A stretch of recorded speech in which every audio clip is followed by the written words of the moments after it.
Okay, so good morning and many thanks to President Woo Shut-sun, Hong Nung, and others at the Institute for putting on this conference and helping us to grapple with all of these important issues.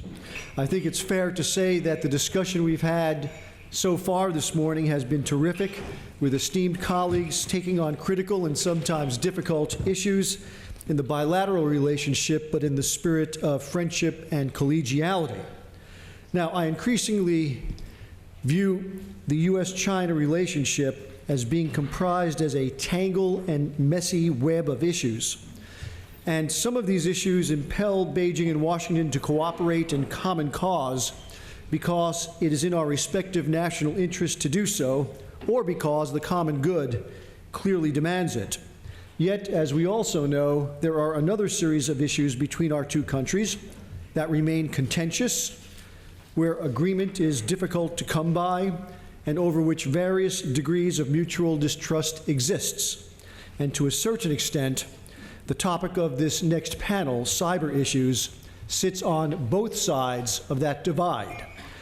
Cyber is an issue which our two countries need to cooperate on out of our own selfish national interest and for the common good. But it's also an increasingly contentious issue in the U.S.-China relationship. In 2012, Ken Lieberthal, in a Brookings report on cyber relations, said that there is no issue that has risen so quickly and generated so much friction as has cybersecurity between Washington and Beijing in the last couple of years.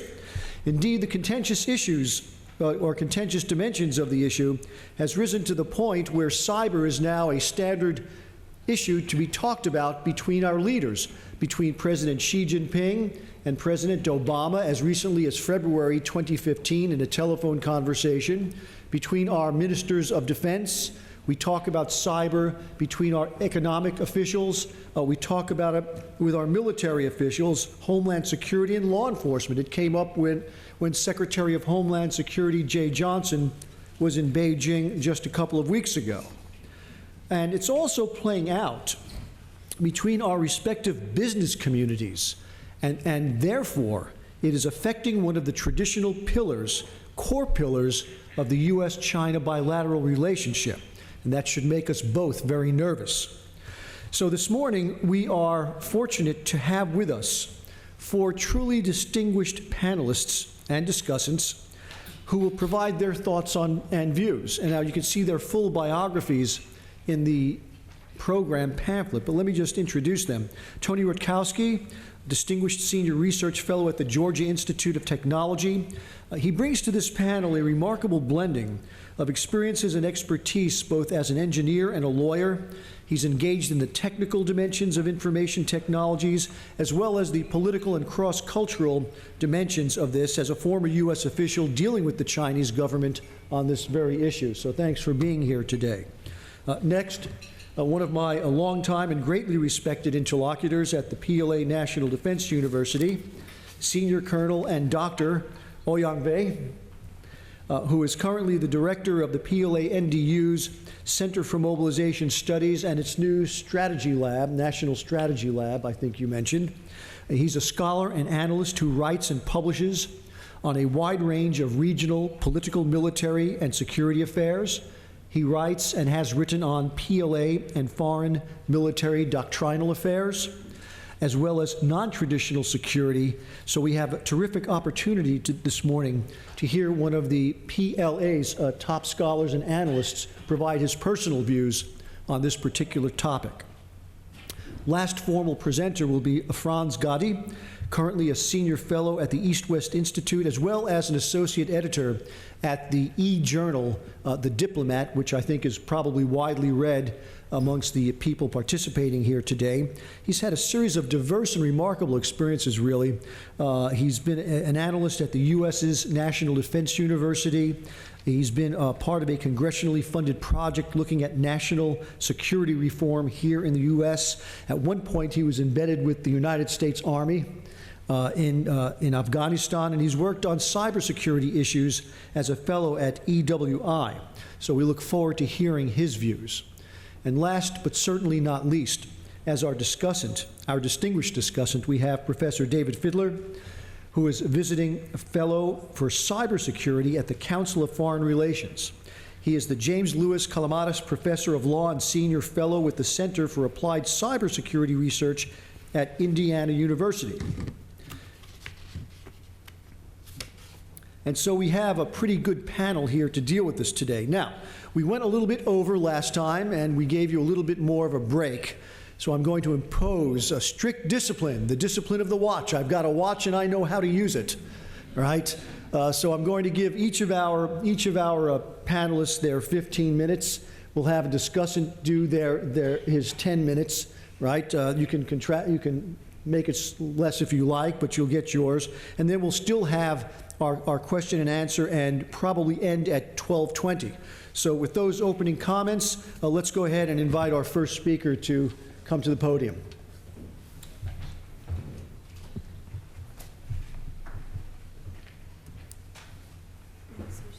Yeah, let me switch. In the meantime, I'll say ni hao.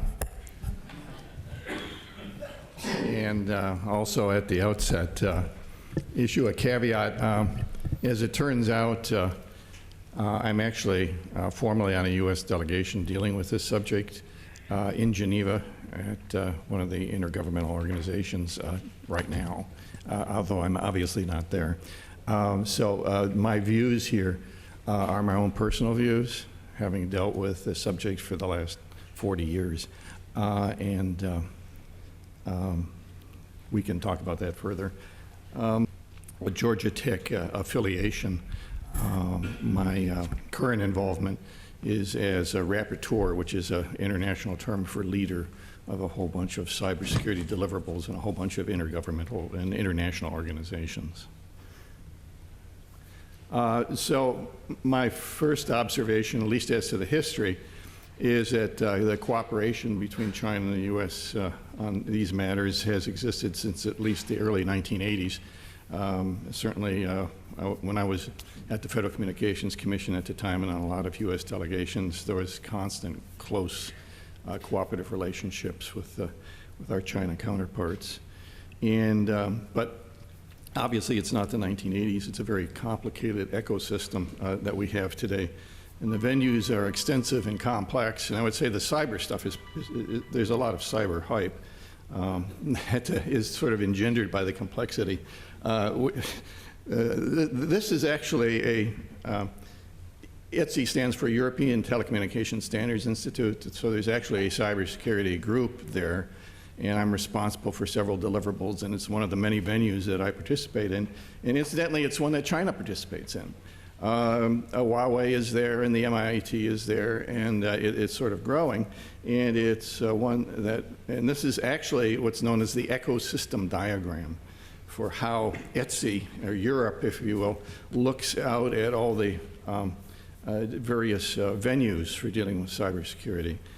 I'm not going to go into the details, but actually at a lower level, there's an effort to try and develop what is a global compendium for the cybersecurity ecosystem.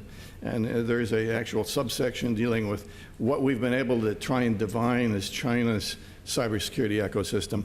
And it's very difficult to find out what's going on in China with respect to that ecosystem.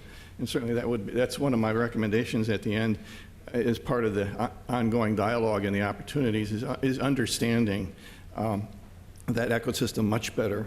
For the most part, what the external world sees as China and cybersecurity is either the MIT or a bunch of Chinese companies who are ramping up their participatory capabilities, but still to some extent orchestrated in some of these venues by the MIT and the China CERT. And the China CERT is an extraordinarily good entity that has existed for a long time for coordinating cybersecurity problems. So the common interests are several, and they've existed for a long time. And they're building and protecting communications and IT network infrastructures. They're scaling and integration of a global market and the opportunities that are arising there, and the need to share information on multiple levels. So that's kind of the good news. And where cooperation works, over the years, as I've observed it, is typically when what I call this large array of available technical and operational venues. It's worked well. There's a marketplace there. On most practical matters, the interests significantly converge. What you see in the press, frankly, is where they don't converge. What you see is typically a lot of the politics, and I hate to say it, you often see just the Western press being the Western press. There's also, if one focuses on the common mechanisms for trusted information exchange, that is cybersecurity information, I think there's a lot of opportunities here as well, and that's where typically in these venues, these are engineers largely, or people who actually operate systems, but what you do is you work on what you can build between yourselves. Where it's difficult, it tends to be in this area. Some of its historical, cultural, and political differences. China authorities in the sector seem to favor strong central controls and indicative planning versus the U.S. tendency to favor market dynamics and a culture of innovation. There are obvious national security protection conflicts, and there are content control conflicts. So those things tend to be kind of the grit in the cooperative mechanisms going forward. But sort of drilling down into some of the more practical things, the challenge as I see it today, at least certainly the world in which I work in these venues, is, and I'm frankly not sure where it even arises, but there's a kind of what I call a fundamentally flawed China cybersecurity strategy apparently being followed by some of the ministries. And I'll talk about that in a moment. Those ministries typically don't like to accept alternative views or criticisms of that strategy. They just show up and say, this is it, this is what we're doing, take it or leave it. The continuing lack of transparency concerning who is in control of cybersecurity exacerbates the problem as well. As I said earlier, you sort of only see these two entities plus the companies in all these venues dealing with cybersecurity. So what does that strategy look like that I think is really a bad strategy even for China? At the international level, it's regulating all telecommunications, IT, internet, cloud computing, mobile Internet of Things products. They want to regulate it all, top down, through an intergovernmental body. In fact, the UN intergovernmental body. That's not a good way to deal with these entities. And the other kind of interesting strategy that's playing out is what I call dominating the intergovernmental body in this case. So the ministries tend to orchestrate China industry to assist them in this effort, and they in fact refer to it sometimes as political duty, even though they disagree with it, but they can't really disagree with it. The other problem that's leveraged is there seems to be a dialogue amongst China, Japan, and Korea on a lot of this stuff, and there's seemingly not much external dialogue, and as a result, it's sort of driven out almost everybody else. At this meeting in Geneva, there's maybe 100 people there. It used to be like 500. 90% of those people, 90% of the inputs are all from China, and they're all of the same type of stuff pursuing this strategy. And everyone says, basically, we're out of here. It's just not a winning strategy. Correspondingly, there's a whole array of other global bodies dealing with this stuff, which I had on that second slide, in which sort of the assets need to really be shifted. So the current strategy really serves no one's interest and impedes cooperation. Where there are opportunities, it's my impression that China industry seems to understand what needs to be done. There's actually been a remarkable shift in the last couple of years in terms of involvement in these other fora with innovative experts. The growth has increased exponentially, almost so much so they have a difficulty, they have a kind of a right-hand, left-hand problem of coordinating people who are going to all these venues. The involvement needs to expand with more knowledgeable participants. Sometimes, they'll send 20 bodies there who really sort of just watch or don't do anything, whereas what they probably need is 3 or 4 people, the people who are really experts in the subject matter and are innovators and can contribute to the innovations for cybersecurity. And then lastly, considerably more effective communication is needed. The networks and the services are being virtualized. That's going on all over the world. For those of you who sort of tool out where I live in Northern Virginia, it's like all the forests are being torn down, and there's cloud data centers there, and everything imaginable is basically being virtualized. And China is beginning to see some of the same things. So working these problems out at this point in time is timely. Another thing that's sort of occurring is the White House's executive order on cybersecurity information sharing. That was just signed a few weeks ago. There's going to be a really key announcement in the next couple of days that basically is aimed towards facilitating sharing at the global level of cybersecurity threat and remediation information, and getting China sort of involved in that is going to be very useful and important. And then lastly, I think the questions of how we deal with this, which will probably go on for years and years, is where and how and among whom we deal with these challenges and opportunities. Thank you. Thank you, Lao Feng. First of all, I would like to thank you very much for the Institute and both China and the US, and invite me to be here to meet a lot of old friends and new friends. And also, congratulations, President Wu, to run a new office here in DC. I think there are great bridges between China and the US. I think according to the cybersecurity issues, I want to mention several points. I think the cybersecurity is the most important domain in international security. It is a great innovation in human history and civilization, and has great impact on human society. As for global commons, there are many common interests within the international community, and in the same time, there also have many severe challenges. As for common interests, first of all, I think China and the US, every nation, states and people in the world benefit, enjoy cybersecurity and technology. They also hope to increase their benefits and promote development and progress. The nature of the cyberspace, I think, relies on the connectivity. More connectivity, more effective, and more value. Secondly, I think the more and more people and countries rely on network and cyber system. According to a survey, 2014, last year, I think world interest user is over 3 billion. 40% of the world population, China's internet user is over 645 million. And the popularizing rate of internet is 47%.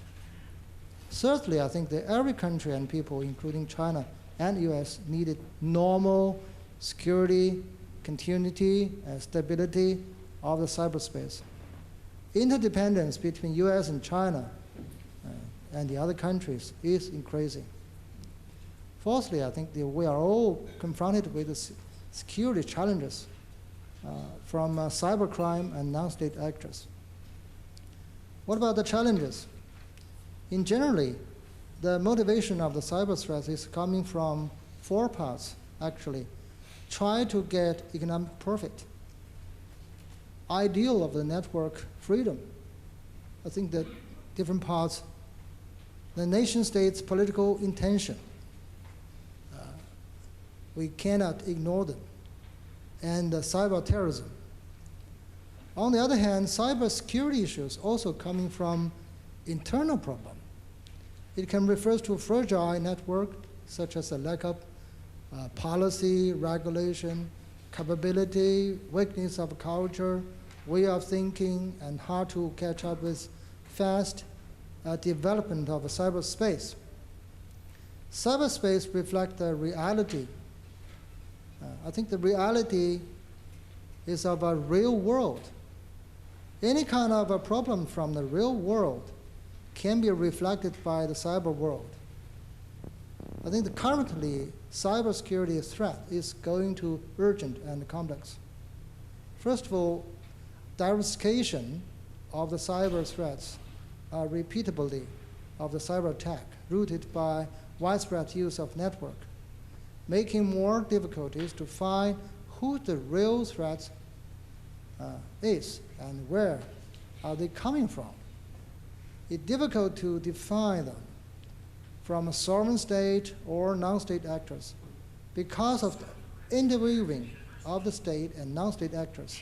And the challenges of cyberspace are mixed with internal and external. Secondly, major powers, I think including US and China, Russia, EU, etc., have to cooperation in cyberspace, but there are some difficult to cooperation deeply. Why? Because the trust deficit in cybersecurity remain in major powers, including China and US, and this also seriously impact international efforts on cybersecurity and safety. If major powers lack of strategic trust, like the normal relations, the cybersecurity will also have trust deficit. Thirdly, I think currently militarization in cyberspace is accelerating. It includes lack of law and code of conduct and ubiquity. Many countries try to build up cyber military power, such as update military information network, system, and technology. Enhance cyber warfare command control system, enhancing cyber warfare personnel training, impel cyber warfare doctrine and rule engagement, hold cyber warfare scenario drill and exercise. And fourthly, research and development of weaponry. I think the cyber system have a weaponry. On cyberspace is coming up a new stage, such as, I think everybody remember the Stuxnet in 2010, Duke Chu in 2011, Flame and Crisis Mini, Flame, Gauss, and Shamoon. It also have a weaponry in cyber system, were created in 2012. Currently, the Middle East, I think look at the whole region, is a disaster area and the battlefield of the cyber warfare. Fifthly, cyber attack by hackers, non-state actors, major powers like US and China have easily threatened by the small country and non-state actors. The tactics including unauthorized access, including APT, advanced persistent threats, logical bomb, and control opponent system, etc. Sixthly, freedom and control, war and peace, hegemony, and justice are disturbing international community. Cyberspace is global common, but cyberspace has territory. Internally, the question is how to defining the role of a government. Should government participate, facilitate, or control the share of a cyber threats intelligence by and between government and commercial critical infrastructure? Is it possible for government to take an active role in cybersecurity without creating a perception of a risk to privacy and civil liberties of the citizens? My answer is yes. Externally, developing countries worried about developed countries breaking through their network defense, I think that they are weaker, disturb their social, economic, society, and the procedure. Lastly, I want to take some proposals. One, US and China and international community should have strengthened pragmatic cooperation on cybersecurity, bilaterally and multilaterally dialogue is important. In a suitable time, I think not yet between the US and China. I think the military dialogue between China and the US on cybersecurity is needed. Furthermore, I think that based on common interests, we can imagine the joint scenario. We don't have a joint scenario in the rescue operations that deal with non-traditional security issues. We can imagine in the future, we can arrange the joint scenario to anti-cyber threats between China and US. Secondly, I think enhanced cybersecurity build-up. Nation states should pay special attention to the main targets. It's very crucial for both sides, such as public inter-network infrastructure, national key infrastructure, information infrastructure, national security key information infrastructure, etc. I think thirdly, making effort on China-US cooperation in cyber situation, major powers interact both as a partner and a deterrent. So, I mean, positive, at the same time negative. The major powers should reach a consensus and make common efforts to maintain cybersecurity. One of the important points is avoid potential cyber warfare among the major powers, not just China and US, maybe the other countries, among the other countries, especially US and China. The major powers should increase the mutual trust and reduce suspicions. We also can try to hold joint research, maybe 1.5 track. Also, we think the track 2 dialogue on cyber security issues. Fourthly, I think they put cyber armament control on the list is necessary. I think the different opinion on that. Avoid increasingly cyber military competition. Can we declare no first attack policy to the rest of the world? Countries shall not use such information and cyber technology as a network to conduct hostile behaviors and acts of aggression, not to proliferate information weapons and related technologies. On the other hand, countries have the rights and the obligations to protect their information and cyber system, as well as a key information and a network infrastructure from threats. So in the same time, declare the non-proliferation of the cyber weapons. On the other hand, they have a right to protect themselves infrastructure with the crucial targets. Interference and sabotage attacks. Reality is that armaments control in cyberspace is similar as conventional disarmament, as I mentioned early on. So cybersecurity, cyberspace military competition, something like the conventional area. Disarmament and nuclear weapon control. Because of a competition in cyberspace is reflecting the real security relation among the countries. We can imagine that in the future, sovereign state government will also play a major role in cyberspace, not just non-state actors and some hackers. Nation-state governments should play a major range to management this kind of role.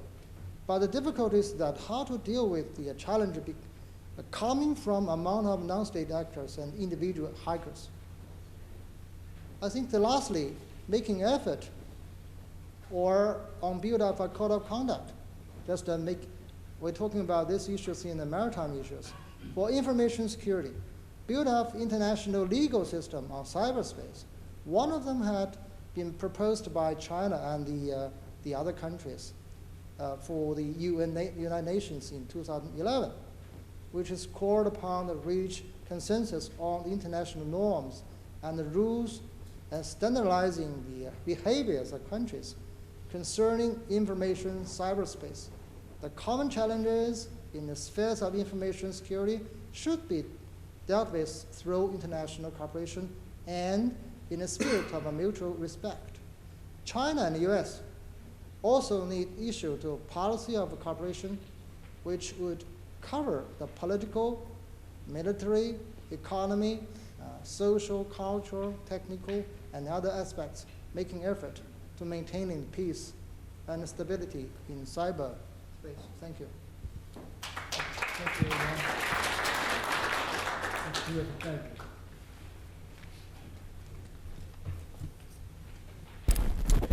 Thank you very much. I would just like to kick off my short presentation, and it will be very brief, I promise you, with four simple premises that we have to keep in mind when discussing the relationship of the United States and China in cyberspace.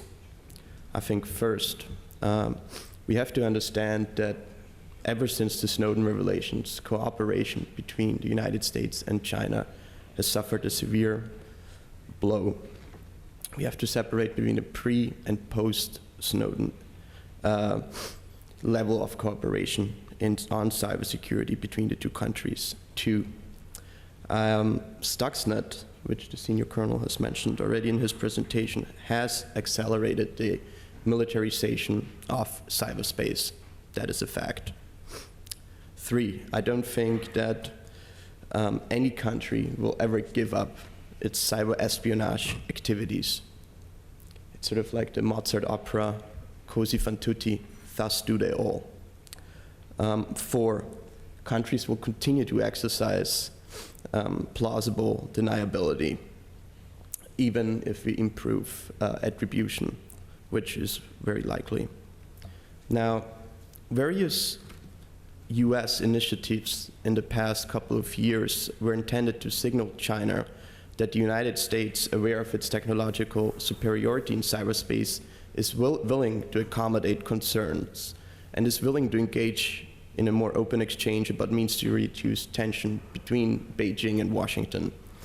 For example, last year, the Pentagon held an unprecedented briefing for senior Chinese military leaders on the US military cyber war doctrine. The rationale behind the presentation was to improve the signaling mechanisms between the two countries. Around the same time, the Obama White House announced that the United States will more openly share intelligence of zero-day vulnerabilities, which are security holes in software that are unknown to the vendor and which constitute the principal method for breaching and exploiting an opponent's network by hackers. This announcement was intended to be a symbolic gesture, and again I emphasize a symbolic gesture of unilateral cyber disarmament by Washington. Yet, to my knowledge at least, Beijing has not reciprocated any of these efforts and even expanded the scope of its cyber operations. Although the People's Liberation Army has finally acknowledged back in December 2013 that it is in fact capable of conducting cyber war operations, something that they somewhat have been denying before, and has outlined its basic setup or some of their capabilities. Now, for example, should the United States step up its active cyber defense, which essentially means you identify the source of the attack and you retaliate, I think this will have been partially precipitated by China's attitude towards accommodating US concerns when it comes to the activities of Chinese hackers in cyberspace. Indeed, as you all know, the United States has already switched from a more conciliatory stance in the last few years to a more confrontational posture with the indictment of 5 Chinese military hackers by a grand jury back in May 2014. And in my opinion, that indictment signaled that the United States government is ready to progress up the escalation ladder from indirectly naming and shaming Chinese, perhaps state-sponsored hackers, perhaps not, via the US private sector, with which the government often cooperated on identifying the origins of attacks, to a more direct approach. Yet I also want to stress here that I think, in my personal opinion, naming and shaming has clearly failed. Now, I just briefly want to run down 3 brief recommendations, very actionable items on which we could actually start working tomorrow already. Yeah, let me just run them through quickly and then we can have a discussion about them afterwards. I think that one thing where China and the United States could actually cooperate is on the international protection for stock exchanges and clearinghouses in cyberspace.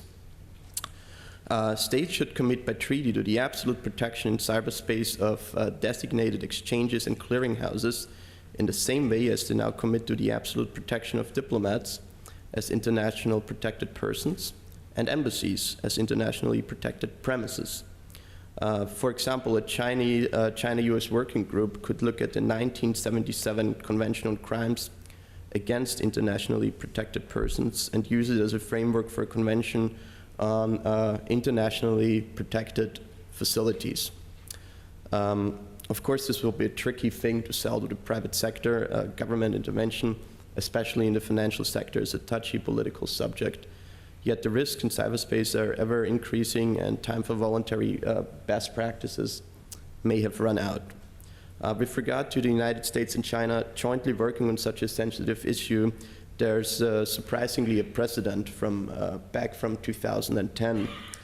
Back then, the United States and China were among some 24 countries to sign the 2010 Beijing Convention and 2010 Beijing Protocol, which are multilateral agreements requiring states to criminalize cyber attacks. Though, frankly, the convention used a more general term of new technologies, I believe. My second actionable recommendation concerns cybercrime. And I recommend an international action plan against the most wanted cyber criminals, which both the United States and China could spearhead, on the assumption that political differences preventing harmonizations of legal system will persist for many years. Leading states, perhaps at the G20 level, should commit to a detailed action plan that has as its aim the arrest and prosecution of an agreed top 10 list of most wanted cyber criminals. Such a progress may need to be worked out in practical terms, of course, at the bilateral level, and perhaps it also overlaps with some existing platforms already, but the notion that all states must be accountable for bringing cyber criminals to justice requires, I think, widespread acceptance.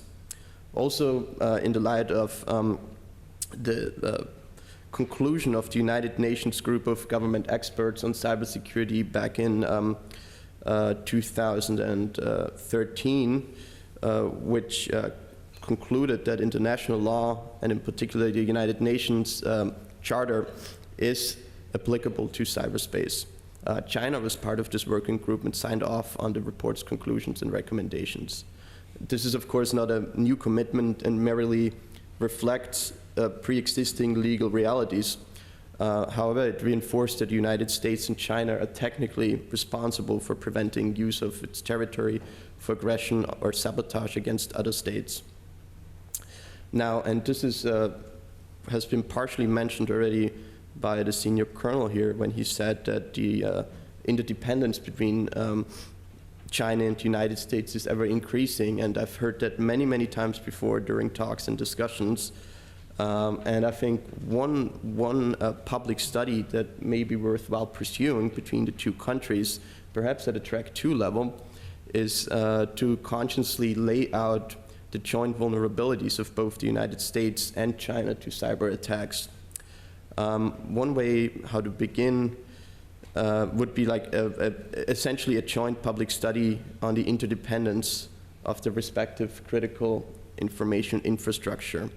And I think a special focus should be the likely economic effects of non-state actors' attacks with strategic impacts. My colleague at the East-West Institute, Dr. Greg Austin, and I recommended such a study already in our report 3 years ago, Cyber Detente, between the United States and China. And here I quote, "This could be done under the framework of the United States-China strategic and economic dialogue. This may not be welcomed by some private operators, yet the need for such a study exists on a political level. It is a consequence of the strategic impact of private ownership of critical infrastructure. As much as such a study might intrude on narrowly defined private sector interests, leading ICT businesses need a deeper understanding of the military implications of the intermingled, even tangled characters of US and Chinese operations in cyberspace. Thank you. That's terrific. Thank you.